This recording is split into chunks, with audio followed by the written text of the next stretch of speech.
Part of our commitment to putting Southeast Texas first means getting answers to your legal questions. On Wednesday afternoons, we ask the judge. And today, Judge Courtney Arkeen is with us from the 128th District Court in Orange. We appreciate you making a moment for us, Judge. No problem at all. I enjoy being here, Jordan. Some good questions today. The first one is from Steve, who wrote in saying, I have a friend who had his Social Security debit card stolen and has been used since January of 2021. I went to file fraud to the police department and was told we can't help, go to Social Security. Social Security said go to the card company. Card company will not talk to me because I do not have an ID for verification.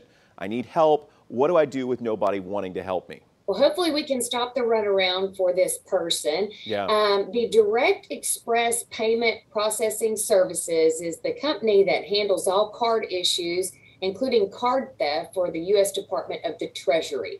So you're going to contact them directly. They have a 1-888-741-1115 is their phone number. Or you can go online to usdirectexpress.com to report a lost or stolen card. You'll get it within 10 to 15 days. If you need it quicker, request overnight delivery. So that's a federal organization, federal entity that helps with this? It looks like the federal government has subcontracted out to a private agency to handle this. Got it. The second question comes from Lori. She says, I was written up for excessive absences at work after being off sick. 8 days with COVID.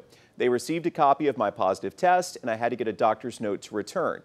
We aren't supposed to come in sick with COVID. Is this legal? Do I have recourse? Well, it depends on if your employer is covered by the Family and Medical Leave Act, also known as the FMLA. If they're covered by it, then they cannot use that for any basis for a disciplinary action. Now, if it does not qualify under FMLA, then they can do that. So that's your distinction as to whether or not they can put it in your file. Now, if it's a medical personnel file, that has to be kept confidential and separate from the general personnel file. So I wouldn't be too concerned overall about that.